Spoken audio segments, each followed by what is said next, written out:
जय हिंद दोस्तों, आप सभी लोगों का स्वागत है। और पिछली बार हम लोगों ने जो पहला वीडियो देखा था केमिस्ट्री के एनालिसिस का, यूपीपीएससी की इस सीरीज़ में हम ये समझना चाहेंगे कि क्या ट्रेंड चल रहा है, कैसे साल दर साल प्रश्नों का जो तरीका है, जो स्तर है, वो किस तरीके से बदला है, ताकि हम जब आने वाले जो एग्ज़ाम्स हैं उसमें थोड़ा सा ये समझ पाएँ कि हमें किस तरीके से तैयारी करनी है पिछले साल के प्रश्नों को देखकर।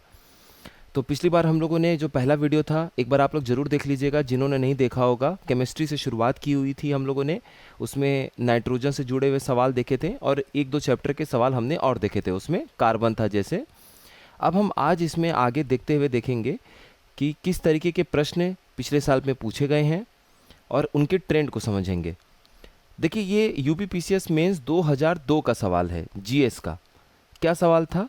सवाल ये है कि कौन सा तत्व यानी कि एलिमेंट का उपयोग किया जाता है माचिस की तिल्ली बनाने में, मैच स्टिक बनाने में। सवाल है कि माचिस की तिल्ली बनाने में निम्नलिखित में से किस तत्व का उपयोग किया जाता है। चार ऑप्शन है: ग्रेफाइट, फॉस्फोरस, सिलिकॉन और सोडियम। ये इंग्लिश और हिंदी साथ में, ठीक है। अब देखिए, इसमें हमें ये देखना है, एक्चुअली इन्होंने जैसे प्रश्न पूछा हुआ है कि मैच स्टिक बनाने में, माचिस की तिल्ली बनाने में कौन सा तत्व यूज़ होता है। सवाल थोड़ा और सही तरीके से अगर पूछा जाना था तो माचिस की तिल्ली नहीं, मैच बॉक्स पूछना चाहिए था कि जो माचिस है वो अपने आप में किस तत्व से बना हुआ है। क्योंकि जो माचिस की तिल्ली होती है, जैसे मान लीजिए माचिस है कि तिल्ली है, ये उसका ऊपर हेड होता है, सर होता है ना माचिस की तिल्ली में। ये आप देखेंगे कि ब्लैक भी होता है और कहीं जगह पे रेड भी होता है। तो ये जो होता है, ये आपका पोटेशियम क्लोराइड से बना होता है और पोटेशियम क्लोराइड से ये इसका हेड बना होता है। और आपका जो ये माचिस की डिब्बी होती है, यहाँ जैसे आप डॉट डॉट डॉट ये पूरा एरिया देखते हैं जिस पे रगड़ के आप ये माचिस तिल्ली से जलाते हैं माचिस को, तो ये जो आप देख रहे हैं माचिस की डिब्बिया पे, ये आपका रेड फॉस्फोरस से बना होता है। और ये जब आप माचिस की तिल्ली से इसको ऐसे रगड़ते हैं, जलाते हैं, तब वो क्या होता है, रेड फॉस्फोरस आपका वाइट फॉस्फोरस में बदल जाता है। और जो वाइट फॉस्फोरस है वो ज़्यादा वोलेटाइल है। वोलेटाइल का मतलब वो तुरंत हवा में आग पकड़ लेता है। अभी हम लोग जब केजीएफ सीरीज़ में समझेंगे, इस चीज़ को डिटेल में समझेंगे। अभी हमें सिर्फ ट्रेंड समझना है। तो 2002 में जब ये प्रश्न पूछा गया तो सीधे सीधे आपसे पूछ दिया गया कि कौन सा एलिमेंट यूज़ होता है। अब आपने उस साल के प्रश्न को लगाया और आपको पता चल गया फॉस्फोरस।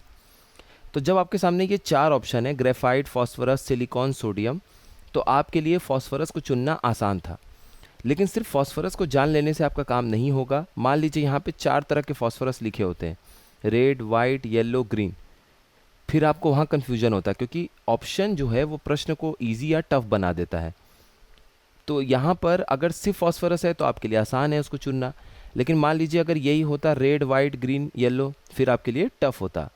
तो इसका सही आंसर क्या है, आपको जो याद रखना है वो है रेड फॉस्फोरस। अब 2002 के बाद अगला प्रश्न हम देखते हैं। ये यूपीपीसीएस आरओ 2016 में पूछा गया।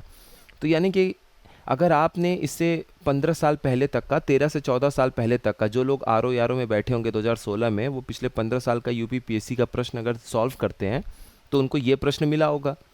इसको जिन्होंने, मतलब जिन लोगों ने इस प्रश्न को डिटेल में देखा होगा, उनको इससे जुड़े हुए कोई भी प्रश्न अगर पूछे जाएंगे तो वो उसका आंसर दे देंगे। लेकिन जिन्होंने सिर्फ फॉस्फोरस ध्यान रखा होगा उनके लिए कन्फ्यूजन वाली स्थिति होने वाली है।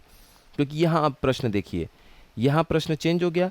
अब ये पूछा जा रहा है कि माचिस की तिल्ली को बनाने में कौन सा फॉस्फोरस यूज़ होता है, क्या यूज़ होता है। चार ऑप्शन है: di phosphorus, black phosphorus, red phosphorus या येलो फॉस्फोरस। अब वही बात है, माचिस की तिल्ली नहीं, क्योंकि माचिस की तिल्ली में तो पोटेशियम क्लोरेट यूज़ होता है, KClO4। जो माचिस की डिब्बी होती है उसके ऊपर जो ये आपका ये होता है ना सरफेस, जिसको स्ट्राइकिंग सरफेस भी कहते हैं, जिससे आप रगड़ते हैं माचिस की तिल्ली को और आग लगाते हैं, ये आपका लाल फॉस्फोरस यानी कि रेड फॉस्फोरस से बना होता है।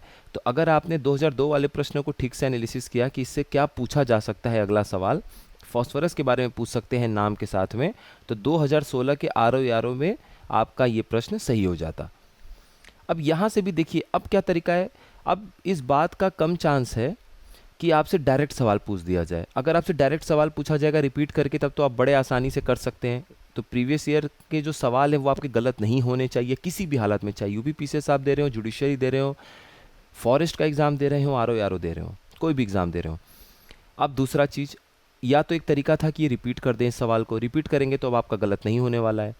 दूसरा क्या है कि ये सीधा सीधा नहीं पूछ देंगे आपसे, क्या करेंगे कि मैच द कॉलम है, मैच द फॉलोइंग है, मिलान करना है, 4 इधर है ऑप्शन, 4 इधर कुछ है, इसमें एक आपका डाल देंगे माचिस की तिल्ली और माचिस की डिब्बी या माचिस की तिल्ली, और सामने कहीं ऑप्शन होगा रेड फॉस्फोरस, तब आपको ऐसे मिलान करने को आ सकता है। या फिर ये 2-3 स्टेटमेंट दे दें, 3 स्टेटमेंट, उसमें एक लाइन ये भी लिख दें और आपसे बोलें कि 1 और 2 सही, 2 और 3 सही, 3 और 1 सही, या तीनों सही, जैसे कि यूपीएससी में पूछा जाता है। तो इस तरीके से 3 तरीके से ये सवाल बन सकता है। आगे देखते हैं। अब इसी से जुड़ा हुआ इन्होंने क्या किया, थोड़ा सा हट के, ज़्यादा दूर नहीं, थोड़े से दूर गए और इन्होंने ये देखा कि कोई माचिस की तिल्ली वाले सवाल से रेड फॉस्फोरस तक तो पहुंच गया होगा, क्या उसके अलावा भी किसी ने जानने की कोई कोशिश की रेड फॉस्फोरस के अलावा और कौन कौन से फॉस्फोरस हैं जिनका दैनिक यूज़ हम करते हैं, दैनिक उपयोग में वो चीज़ आती है। तो इससे जुड़ा हुआ एक सवाल आया कि जब हम किसी तत्व को अंधेरे में रखते हैं तो वह स्वतः खुद से चमकना शुरू कर देता है, वो कौन सा फॉस्फोरस है, scarlet phosphorus, violet phosphorus, white phosphorus या रेड फॉस्फोरस। तो इसका सही आंसर है वाइट फॉस्फोरस। इसका रीज़न क्या होगा हम बाद में देखेंगे, लेकिन अभी आप ट्रेंड समझिए कि आपको पहले ये जानना था कि फॉस्फोरस का जो पहला क्वेश्चन था उसके हिसाब से आपको फॉस्फोरस जानना था, उसके बाद आपको इसकी डिटेल में ये जानना था कि रेड फॉस्फोरस की वजह से माचिस की तिल्ली में आग लग रहा है। ठीक है, माचिस के डिब्बी पे जो हमें रगड़ने वाला, घिसने वाला जो सरफेस दिखता है, स्ट्राइकिंग सरफेस, वो आपका रेड फॉस्फोरस से बना होता है। उसके अलावा हम आगे ये देख रहे हैं कि क्या रेड फॉस्फोरस को जान लेने से हमारा काम हो जाएगा, आंसर है नहीं, तो वाइट फॉस्फोरस जो है वो हमें पता होना चाहिए। आगे देखते हैं।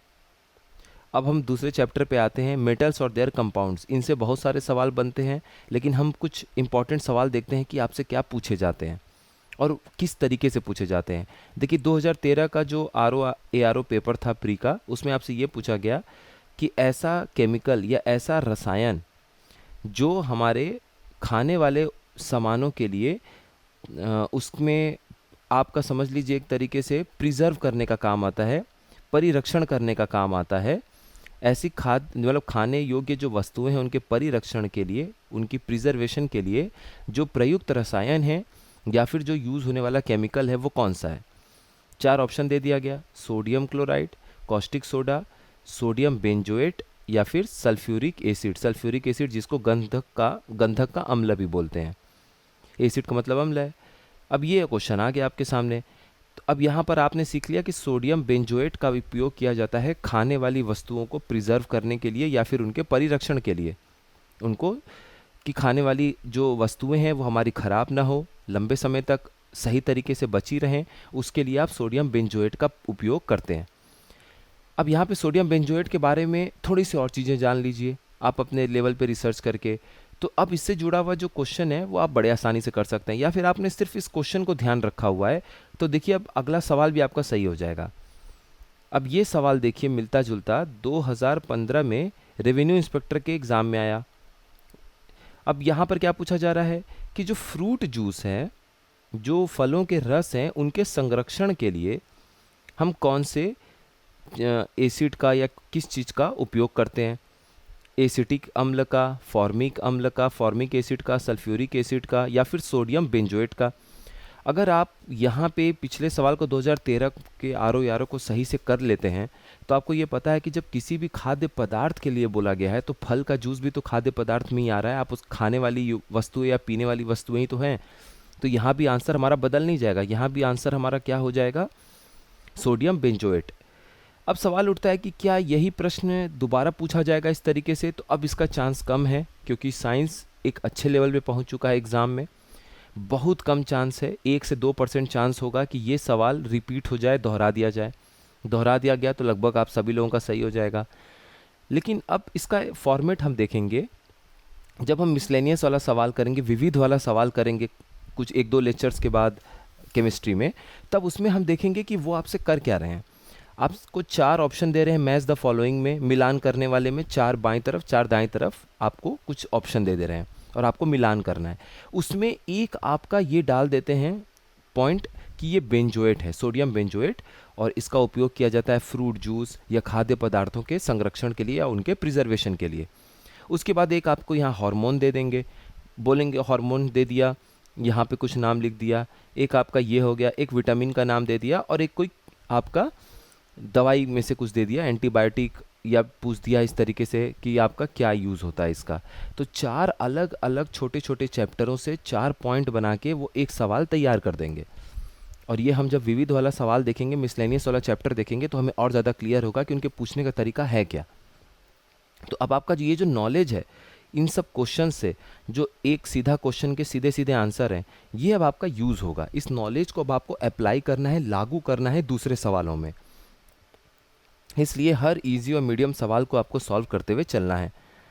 अब ये सवाल देखिए, जब ये एसिड बेस वाला जो चैप्टर होता है, अम्ल वाला जो चैप्टर है, ये एसिड मेटल वाला जो चैप्टर है या एसिड बेस वाला चैप्टर है, इसमें आपका एक सवाल इस तरीके से भी बनता है, कमर्शियल नेम जो है, व्यावसायिक नाम है, और वो जो केमिकल होता है, जो यूज़ होता है, सब्सटेंस यूज़ होता है, पदार्थ यूज़ होता है, उसके सामने सामने ये सवाल आ जाता है।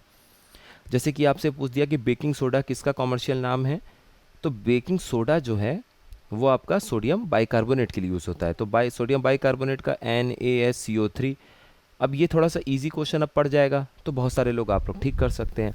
लेकिन इससे मिलता जुलता वो क्या सवाल पूछ सकते हैं, फिर वो आपसे पूछ सकते हैं कि ब्लू विट्रियोल किसको कहते हैं, तो कॉपर सल्फेट को कहते हैं।